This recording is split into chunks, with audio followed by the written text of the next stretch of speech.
Assalamualaikum warahmatullahi wabarakatuh. Salam sejahtera untuk kita semuanya.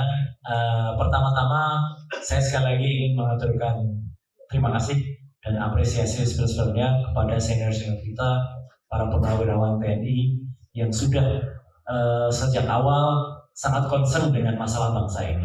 Dan kami juga sangat mendukung 8 poin yang sudah disampaikan pada tanggal 17 April yang lalu di Jakarta Utara. Kebetulan saya juga hadir di sana. Terutama juga adalah poin ke-8, ya, bahwa kita harus memaksudkan yang namanya FUFAFA atau Wapres itu. Itu poin yang sangat penting. Yang kedua, hari ini kami juga sangat mengapresiasi dan berterima kasih kepada Gerakan Aksi Umat Melawan Ketidakadilan atau GAUMKA di Bandung ini. Dan semoga kota Bandung ini itu akan menjadi pionir bagi daerah-daerah yang lain. Ya. Hebat. Kenapa? Karena Bandung selalu menjadi pionir. Ya. Dulu ketika belum ada teknologi yang sampai menembus mancanegara, di Bandung inilah siaran pertama dari Malabar itu dipancarluaskan ribuan kilometer sampai ke Belanda. Ibu yang berusia 81 tahun pasti menjadi saksi ini, dan salah satu yang kemudian menjadi saksinya adalah waktu itu ada seorang namanya Gusti Nurul. Gusti Nurul itu adalah penari dari Mangkunegaran. Beliau itu menari di negara Belanda dengan iringan gamelan dari Keraton Mangkunegaran Surakarta. Kenapa bisa sampai ke kenapa siaran dari Mangkunegaran itu disounding sampai ke, kalau sekarang istilahnya di streaming, Mas Rizwan. Itu melalui Malabar, melalui Bandung. Itulah yang kita bangkitkan lagi dari Bandung, kawah candra di mukanya teknologi. Dan saya berterima kasih sekaligus untuk teman-teman dari Bandung, ya, para peneliti. Sudah mulai muncul beberapa nama, ya, dari ITB, nanti juga insya Allah dari Unpad, Unpas, dan kampus-kampus yang lain, untuk ayo bangkit bersama. Kalau Bandung ada halo Bandung, insya Allah nanti teman tadi dari Surabaya, ya, Pak Roni, nah itu akan juga barusan datang dari Surabaya itu, ya, untuk kemudian membakar semangat. Karena kepahlawanan itu tumbuh dari Surabaya. Bagaimana mobil dan Brigjen Malabi itu kemudian kita serang ketika ada peristiwa 10 November di Surabaya. Itu adalah cikal bakal dari TNI, cikal bakal dari bapak-bapak yang ada di samping kita ini, Pak Purnomo, Pak Narko, dan juga seluruh bapak-bapak dari pernawiran yang ada, luar biasa. Dan hari ini saya ingin menyampaikan juga bahwa saya ulangi supaya tadi clear, ya, gitu. Insya Allah hasil dari penelitian atau keputusan dari Barreskrim itu kita tolak dengan ilmiah, dan itu telak sekali tolaknya. Karena mereka mengatakan ijazah Joko Widodo itu identik dengan kebohongan. Tidak ada 3 pembanding ijazah itu ditampilkan, nggak ada. Jadi kita nggak pernah ngerti. Mungkin identik dengan yang sama-sama palsu. Karena tidak pernah. Dan terbukti apa? Saya memang sengaja mencari sampel yang sudah dikenal itu pendukungnya Jokowi. Seseorang namanya Fronojiwo. Fronojiwo itu adalah yang mengaku sahabat Jokowi, tapi dia juga menjadi komisaris di PTPN. Jadi dia pejabat publik. Sah kita buka. Karena pejabat publik itu harus bisa dibuka. Yang kedua adalah Insinyur almarhum Insinyur Hari Mulyono. Itu ditujukan oleh Dekan Fakultas Kehutanan. Ijazahnya saya bandingkan juga. Satu lagi adalah Ibu Sri Murtiningrum. Itu temannya, karena dia bukan pejabat publik, tapi saya nggak tahu apakah dia pejabat publik atau enggak. Maka wajahnya kita tutup, tapi ijazahnya kita buka. Ketiga itu ijazah nomor 1115, 1116, 1117 tidak identik dengan ijazah Jokowi nomor 1120. Detailnya nanti malam saya ulangi lagi secara detail di iNews, di Layar Bersuara. Saya bersama Dr. Tifa, insya Allah bersama dengan Mas Ahmad Kosinudin. Mana Pak Ahmad? Nah itu tadi ada, ya. Itu kita akan tampil bersama, ya, gitu. Dan previewnya sudah ada di sahabat saya di kanal Sentana. Itu sudah kita paparkan di sana. Tapi nanti malam saya tunjukkan. Dan saya mau izin, saya pakai pembukaannya sederhana. Saya tunjukkan dengan pagelaran wayang. Wayang itu identik kayak apa? Jadi saya nanti akan bawa 2 wayang yang identik dan wayang yang tidak identik. Jadi biar masyarakat ngerti, gampang lihatnya. Oh itu identik, oh itu tidak. Akhir kata, saya menyampaikan bahwa jangan mau dibohongi lagi. Kami dan masyarakat Indonesia itu mau dibohongi lagi. Sampai kapanpun, insya Allah Bapak, insya Allah, tapi ini insya Allah yang kurang bagus. Jokowi tidak akan menunjukkan ijazahnya. Tidak ada. Dia selalu menjanjikan nanti di pengadilan. Pengadilan yang mana? Pengadilannya sudah ditutup sama dia. Iya, jadi pengadilannya itu Solo itu tidak punya kewajiban untuk menunjukkan ijazah. Yang punya kewajiban menunjukkan ijazah adalah ketika dilaporkan TPUA di Barreskrim. Dengan jahatnya, dengan liciknya, yang di Barreskrim ditutup prosesnya. Padahal tidak berat yang menutup itu. Dan justru hanya kalimat identik di Barreskrim itu langsung tadinya mau digunakan di Polda Metro Jaya untuk mengkriminalisasi kami ini. Saya, Pak Rizal Fadila, Dr. Tifa, Dr. Resmond, Bu Kurnia, Pak Egy Sujana, dan lain sebagainya. Mungkin Pak Main juga dan ya, itu. Jadi jahat banget. Itu langsung mau dikriminalisasi. Maka izin Pak Rizal, saya bocoran dikit. Kami juga sudah berpikir dan sudah kami pikirkan untuk meneruskan. Kami akan cabut BAP-nya. Iya, BAP kalau Pak Rizal membersamaikan dan teman-teman semua ada, kita cabut BAP bersama-sama. Yang kemarin itu tidak ada keharusan BAP itu ada.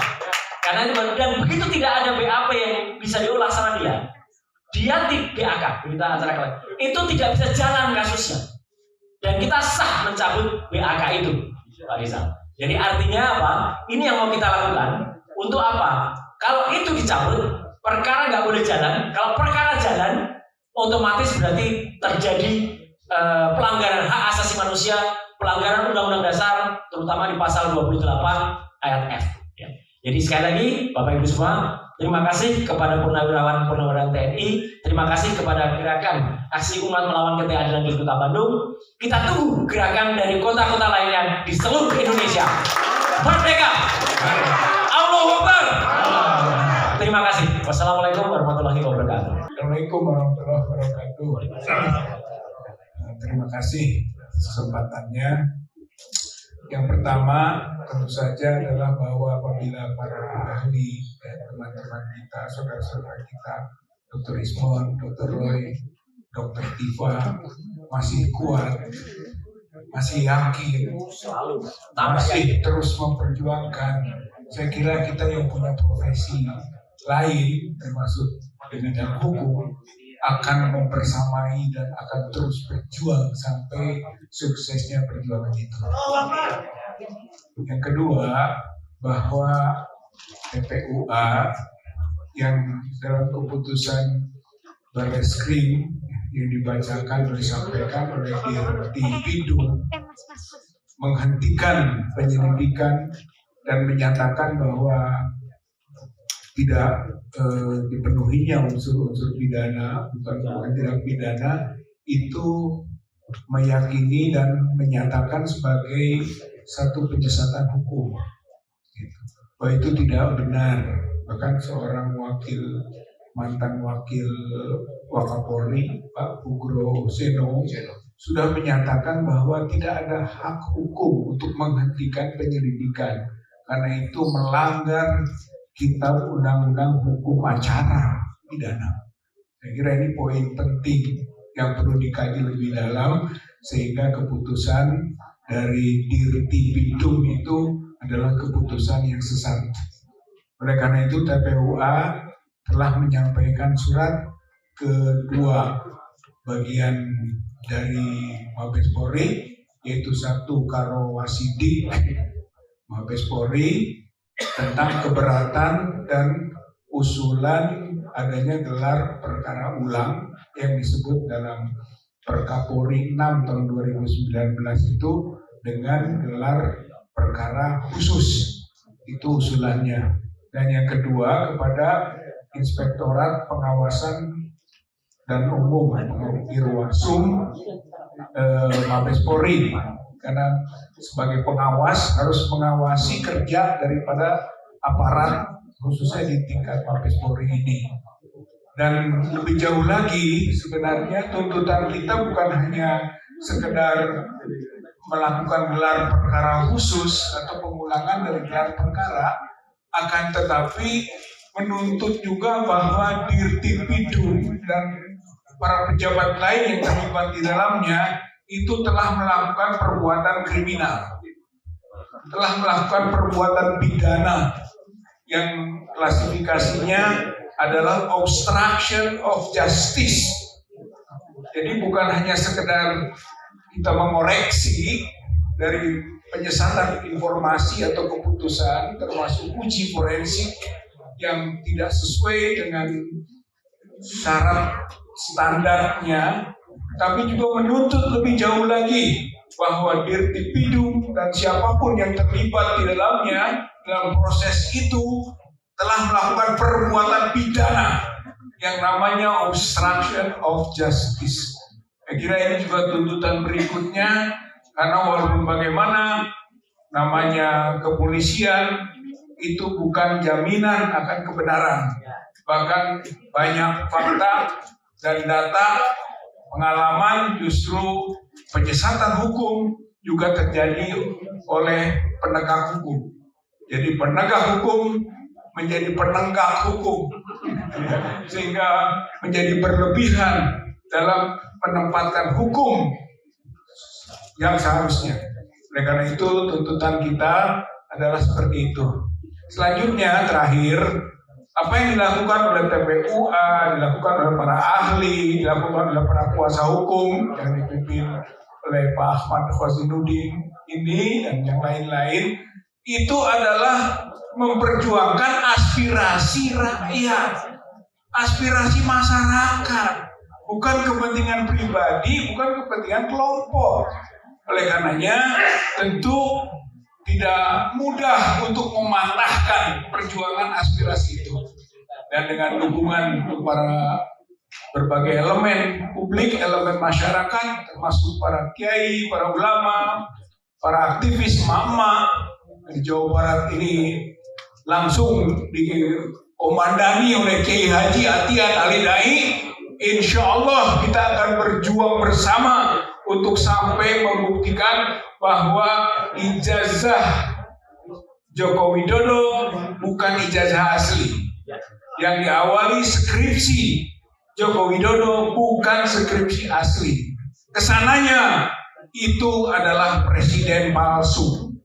Dan sebagai presiden palsu, rakyat Indonesia telah dibodohi oleh perilaku seorang presiden yang dikategorikan palsu. Saya kira ini saja yang bisa saya sampaikan. Assalamualaikum warahmatullahi wabarakatuh.